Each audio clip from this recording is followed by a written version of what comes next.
Take a look at our North American continent. Do you see anything that might indicate a catastrophic past? One of biblical proportions? A catastrophe so massive that it pushed up mountain ranges that cover many states today? One that was so intense that it resulted in 13 states being filled with billions of fossils, including hundreds of thousands of dinosaurs, mixed with marine creatures? The markers of a worldwide flood that covered North America are obvious and are clearly still seen today. Let's go back in time to see if we can reconstruct just what happened during the biblical flood of Noah's time. Before the flood began, North America was different, much different. You couldn't even put boundary markers around what we now call California and much of the West Coast.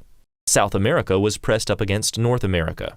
Most of the high hills did not even exist, at least not yet.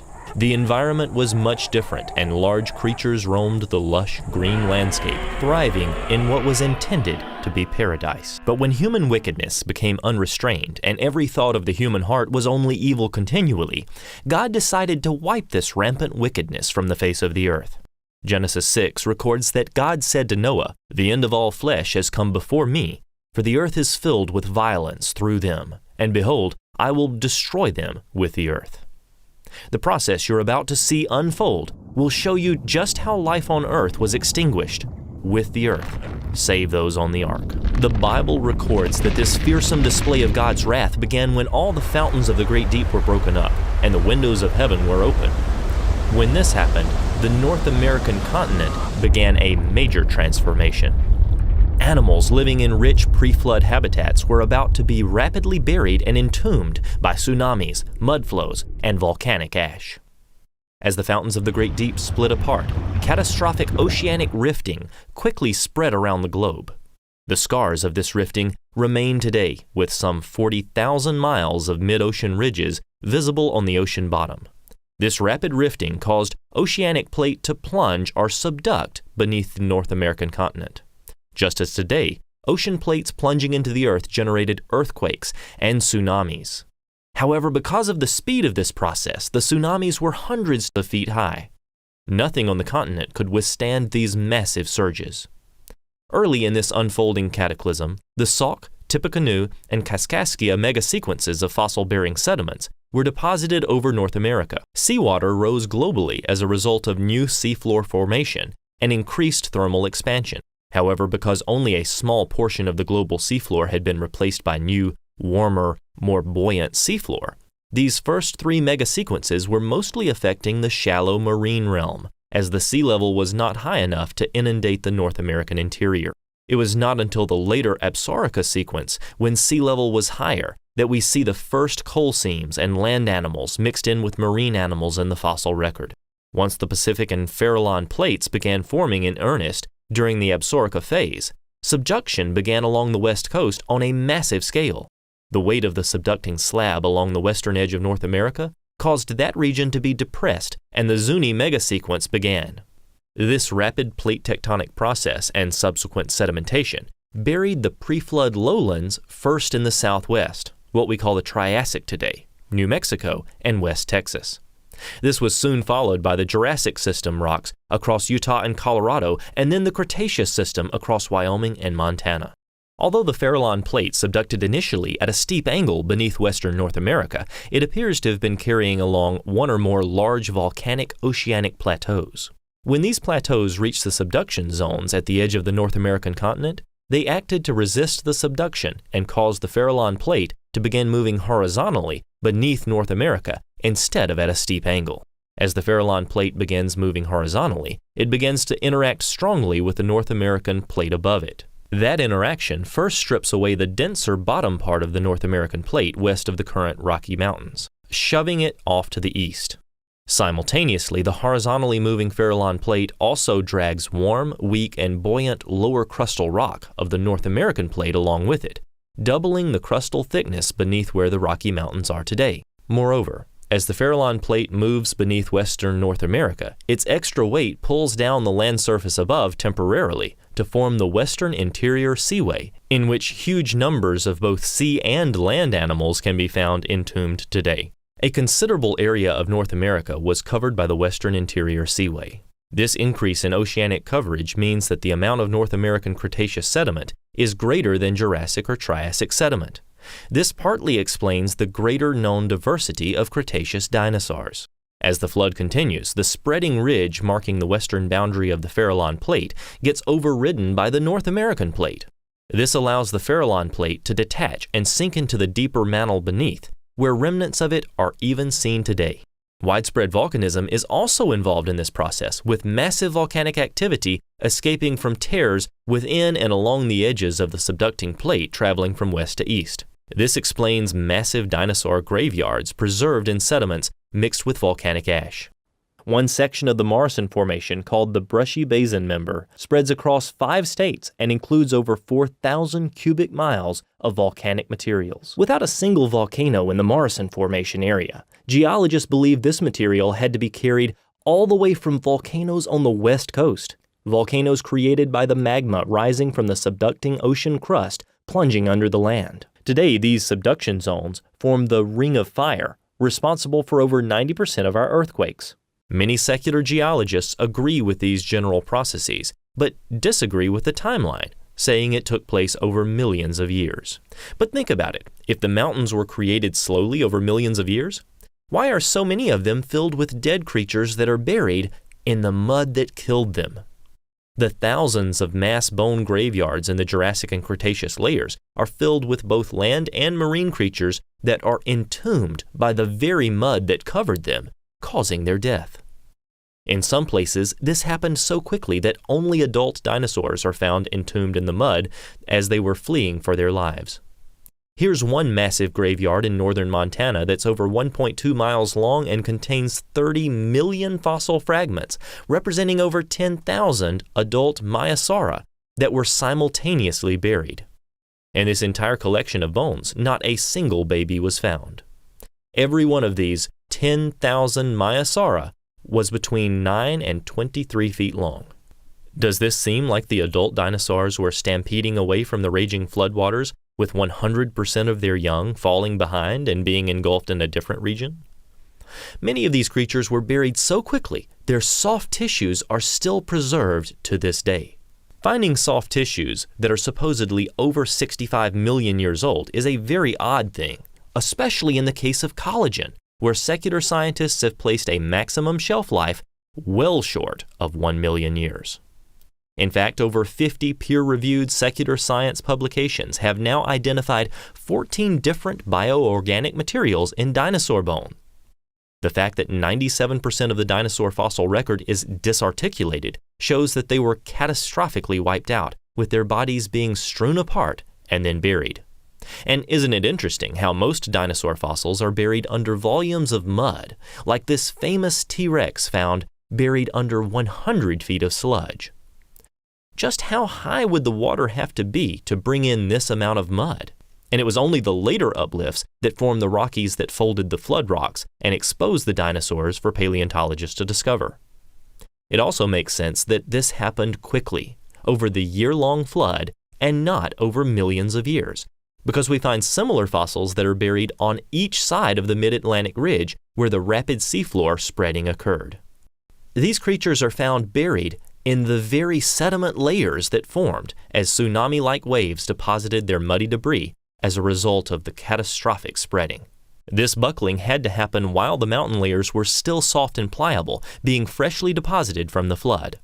Just like cement, which can only be bent while wet, these massive flood layers, which span many states, were bent while wet. They fully hardened after the flood. Another consideration needs to be made for just how they get the millions of years in the first place.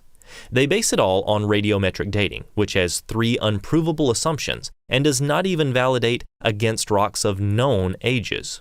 If radiometric dating dates rocks of known ages hundreds of thousands to millions of years older than the known ages of the rocks, why would we trust it for dating rocks of unknown ages? The fact that 13 western states are filled with dinosaur and marine life remains that are buried with the plant life and ecosystems they were living in shows that their remains constitute a snapshot in time, not some slow burial process of various creatures over millions of years. As the floodwater level rose, each ecosystem was progressively inundated globally. Polystrate fossils found around the world also provide evidence of Noah's flood. These fossils extend through multiple layers of strata, such as these trees in Tennessee, that are fossilized in the upright position. If a secular geologist saw the same layers of strata anywhere else, they would conclude that each layer was laid down slowly over millions of years through gradual deposition, then turned into stone. But how can a tree remain upright for millions of years while sediment slowly builds up around it, preserving it from decay?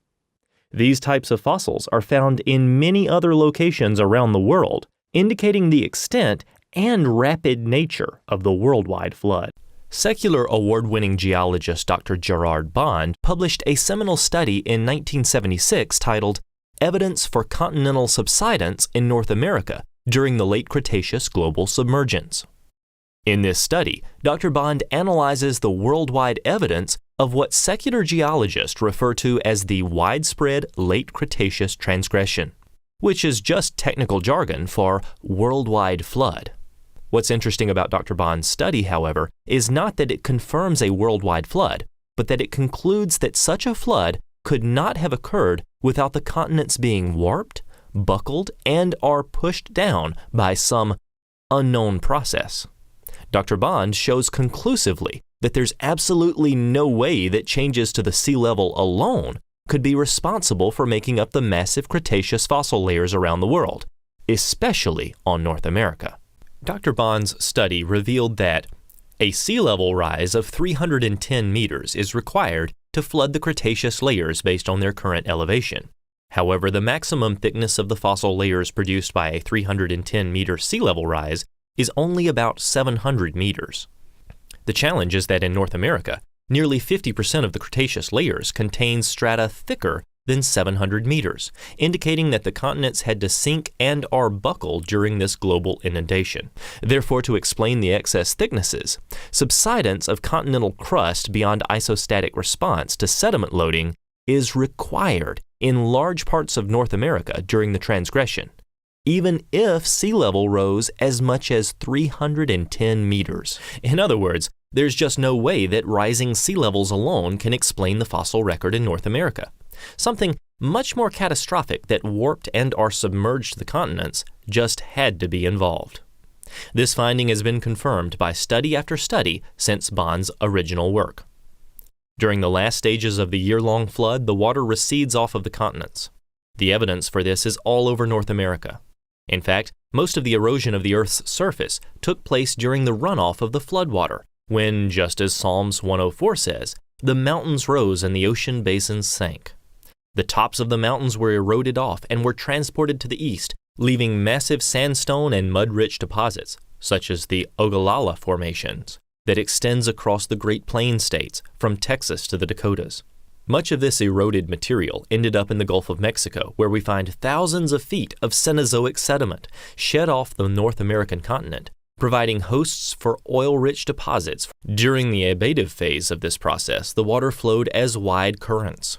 Then, when the mountains and plateaus became exposed above the floodwater, the water began to channelize around these obstacles, leading to the dispersive phase, where the channelized flow cut away surrounding sediments. The eroded debris was swept off the continents and deposited where the currents slowed, in deep water at the continent margin, forming the continental shelf and slope.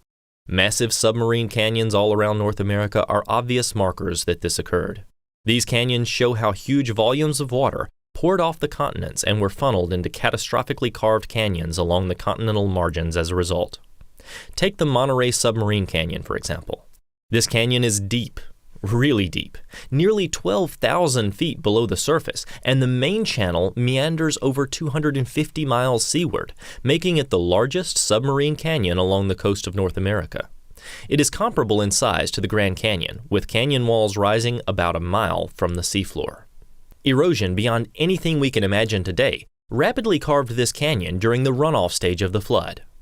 In some places, especially along the west coast of North America, erosional canyons have cut through the continental margin, and it just so happens that the deepest submarine canyons start on the continental shelf and then run at right angles away from the continents. This makes perfect sense for a worldwide flood. Just how much runoff did it take to carve something like the Monterey Canyon, which is deeper than the Grand Canyon? And these canyons are up and down the entire West Coast.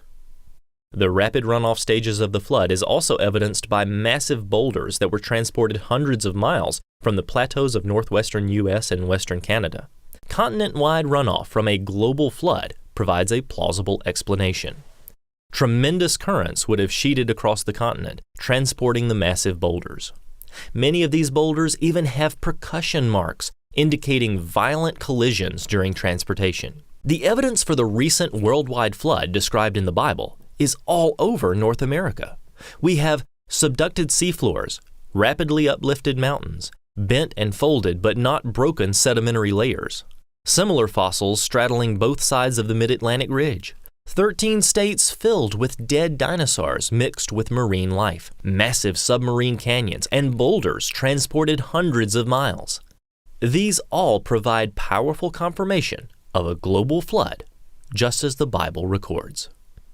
Looking for answers about what the Bible teaches about creation, the fossil record, dinosaurs? Download the Genesis Apologetics app from the iTunes or Google Play stores for answers to these questions and more.